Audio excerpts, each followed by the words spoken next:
Hello, ladies and gentlemen. Welcome back to another episode here on African Confessions. The following story that you're going to be listening to, it was sent to me by our dear sister. So this is the translation of the message that she sent to me. The message reads like this. Hello, Brother Nashi, how are you? Can you please post my own story as hidden identity? So my brother, I listened to that confession of that woman who was saying that she is a prostitute. So in the prostitution business that she is doing, she actually uses a cat whereby she rubs her private part with that cat before she would have gone out to get some customers. Sometimes this cat, it comes, then it licks a private part, or it makes love to her. So when it leaves its sperm into her private part, what will happen is that when she will be with another client, then that client will be addicted to her so that the man can keep on spending his money on her. When I listened to that confession, I then thought of sharing with you my own confession that I never thought that I was going to tell anyone, because when I did this thing, I made a promise to myself that I was never going to reveal this thing to anyone. But I can say that desperation and poverty made me to do it.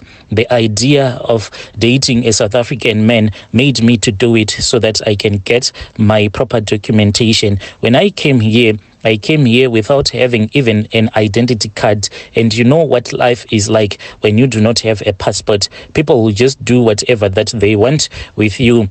Even along the way, I was abused by the man who had promised me to take me to South Africa. This man along the way, he stopped his truck and he said that the money that you have given me, it is not a lot. At least give me something. There is no way that I am going to hire a prostitute. Yet I am struggling along the way, speaking with different officials on your behalf. So at least give me something. I refused because I was scared about these truck drivers, because I had been told that most of these truck drivers are sick anyway. So I then said, do you have any protection? And he said, no, why would I ever use protection on a beautiful woman like you? I want to taste your skin. I want to test your tender skin. And then he forced himself on me and he slept with me 2 times and he continued. And when we had arrived in the province where I am currently staying, there were other guys that tried to take advantage of me, because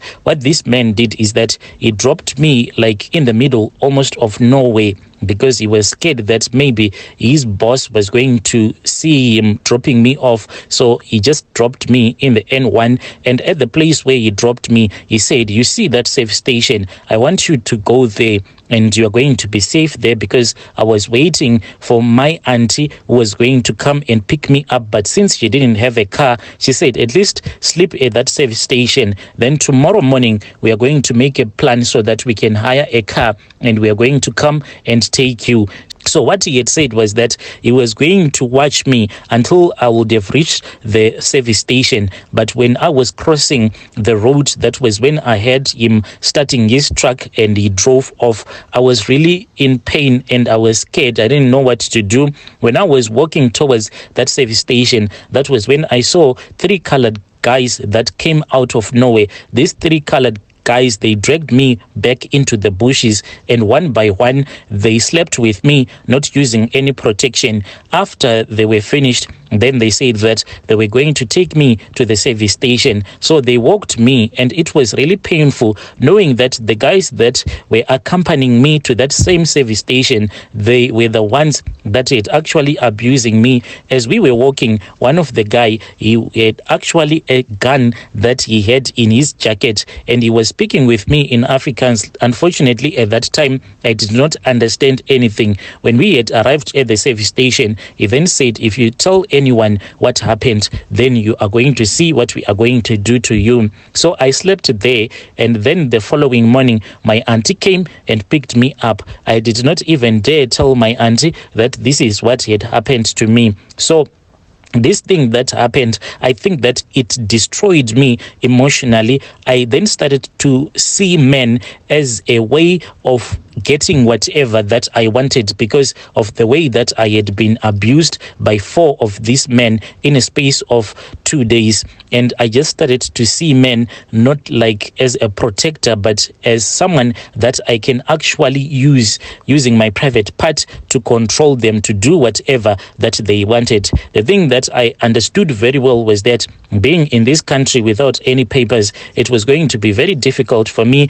I always had to keep my eyes wide open, always looking at where the police will be. If I would see the police, then I'll change direction. My auntie then found a job for me. I started to work for these other Indians. I was working as a maid. Then one day when I was busy going to work, that was when a police van stopped, and the man who was driving this police van, he was the one who later on became my husband. I know that a lot of people are going to judge me, but I was already a damaged woman at that time.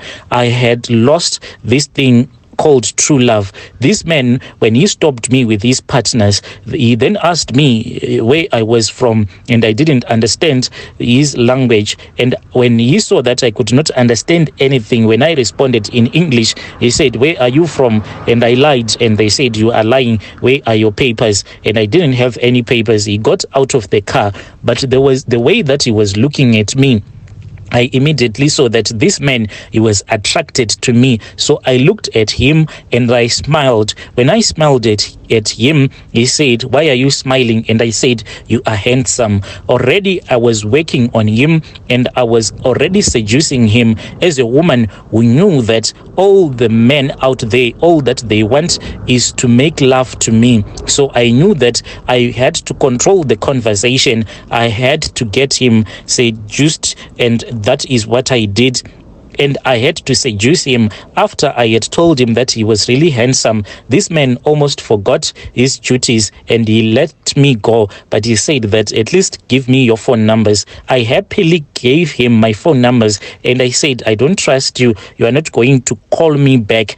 By doing this, I wanted to make him feel very special. So I asked for his phone numbers. He then gave me his phone, and I just typed my phone numbers in there, and I wrote my name as my future. When he looked and when he saw that I had written I had saved my contacts in his phone as my future, he really got excited. When I was at work, this man kept on calling me over and over again. I said, "This man, I want to show him who I am." I said, "This man, I really want to show him the other side." At that time, I had not yet fallen in love with him. All that I wanted to do was to use him. I wanted him to become my protector. So during the day when my madam had gone out, I then went and I stole some ice blocks from the fridge. Then I went into the bathroom. Then I took those ice blocks and I pushed them into my private parts, because I wanted this man, when he would be sleeping with me, to feel that I was really tight down there, as still as if I had never made love to a man before. This man, on that night, he said that he wanted to see me, and oh yes, I was really ready for him. He came and he picked me up. At that time, he was a married man. He then said, "We can't go to my place," and I said, "I know." Then we went to this other guest house. We slept there. The man, when he penetrated me, he said, "You are really wonderful down there." And I said, "I know." But what he didn't know was that I had used ice blocks on him to tighten my private parts. Then the next morning, this man, I could tell that he was in love with me, because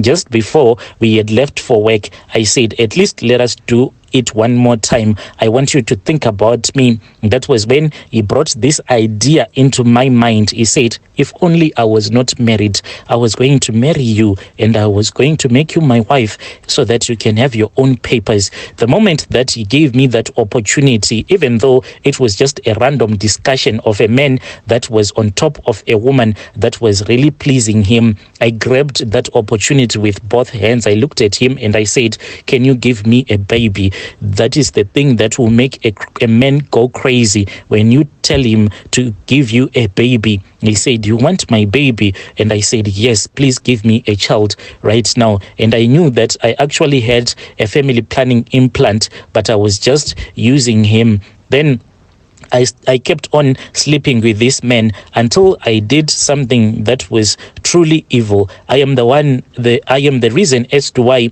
his wife passed away. When I had returned back home, I then went to this other auntie of mine, then returned back home. When I returned back home, I then went to this other auntie of mine. So this auntie of ours, my mom did not like her at all. There was just this bad vibe between the two of them, but there was this bad vibe that was there between my mom and our auntie. But anyway, I went to visit her. When I went to visit her, she immediately knew why I had came. She said, I can see that in South Africa there is a man that you are chasing after. Let me tell you, this man is going to belong to you. So what we did is that my grandmother said, so what we did is that my auntie then sold me one of her chickens. So after she had sold me one of her chickens, she said, I want you to dedicate this chicken to your boyfriend. So I called out his name as well as his surname. Then my auntie said, let us go and just leave this chicken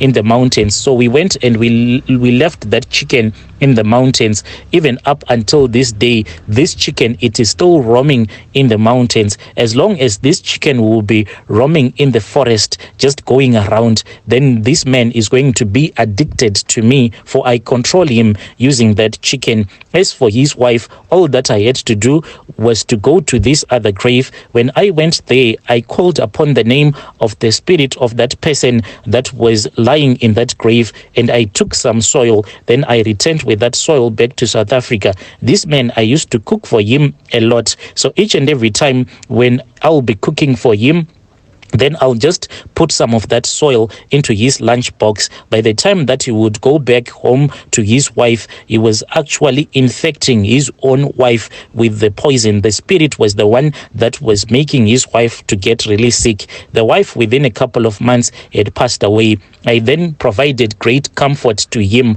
I used to do some things that I would never do for any man. But when he had told me about him marrying me, and that was the opportunity of a lifetime to have my own ID here in South Africa. Sometimes when he would come to my place that he was renting for me, I would actually kneel down for him, whilst I would be washing his feet, washing his hands, and even feeding him. I was treating him like a king. This man, he fell into my trap, and within a year, me and him, we got married. And after we had gotten married, then we started to apply for the real thing. Even right now, I am still married to him. But my desperation, it pushed me into doing these things. When I started staying with him, I did not love him. But at least now I can say that at least I love him, maybe around about 10% or so. But I gave him 2 sons. At least I think I did him good, because I gave him 2 kids. Dear listeners, right there was a narration of a message that was sent to me by our dear sister. Strange things do happen in this world.